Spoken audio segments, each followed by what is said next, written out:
Genesis 39. Now Joseph had been taken down to Egypt.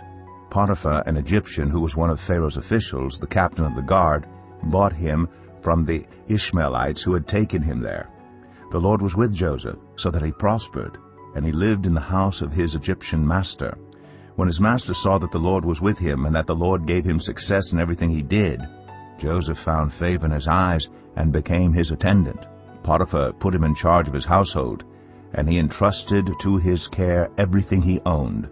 From the time he put him in charge of his household and of all that he owned, the Lord blessed the household of the Egyptian because of Joseph.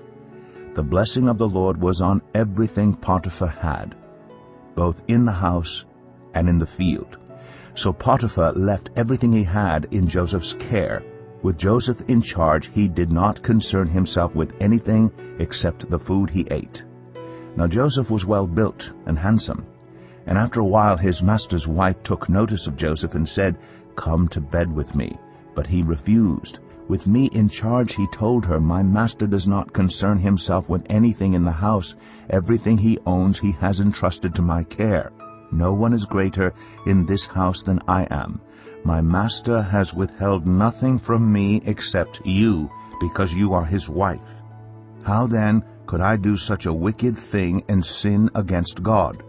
And though she spoke to Joseph day after day, he refused to go to bed with her or even be with her.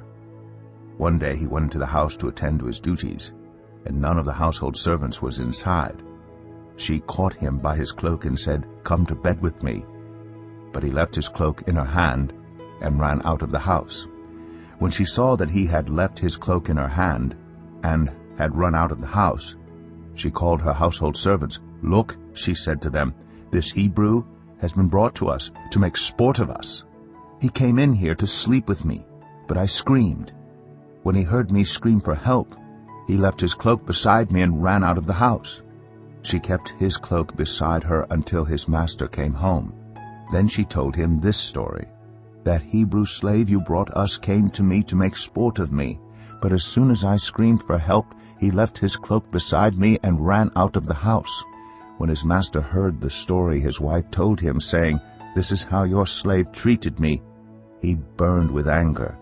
Joseph's master took him and put him in prison, the place where the king's prisoners were confined. But while Joseph was there in the prison, the Lord was with him. He showed him kindness and granted him favor in the eyes of the prison warden.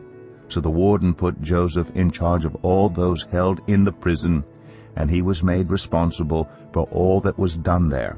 The warden paid no attention to anything under Joseph's care, because the Lord was with Joseph and gave him success in whatever he did.